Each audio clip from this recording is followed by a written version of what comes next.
Hello. हाँ के जी मैं उमेश बोल रहा हूँ। कहाँ से? जी मैं बता दूं, पहले तो मैं एप्लीकेशन से बात कर रहा हूँ। आपने कोई सामान ऑर्डर किया था? कहाँ दिया था? जी आपने वीट ऑर्डर किया था, बाल साफ करने वाला। किसी से? जी जी हाँ, फोन। अब कहाँ से बोला? जी मैं तो यहाँ से बात कर रहा हूँ, लखनऊ से। तो किससे बात करें कहाँ से?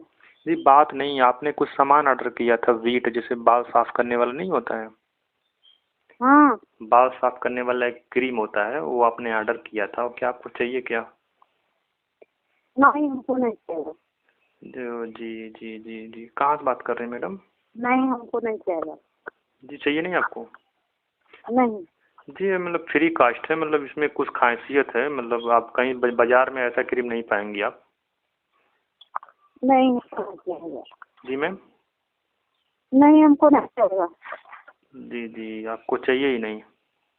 नहीं। मैडम तो मतलब दोस्तों ये वीडियो सिर्फ इंटरटेनमेंट के लिए बनाई गई है, ज़्यादा दिमाग पर जोर ना डालें। अगर अपने माँ से सच्चा प्यार करते हैं तो वीडियो को लाइक करके चैनल को सब्सक्राइब करके एंड शेयर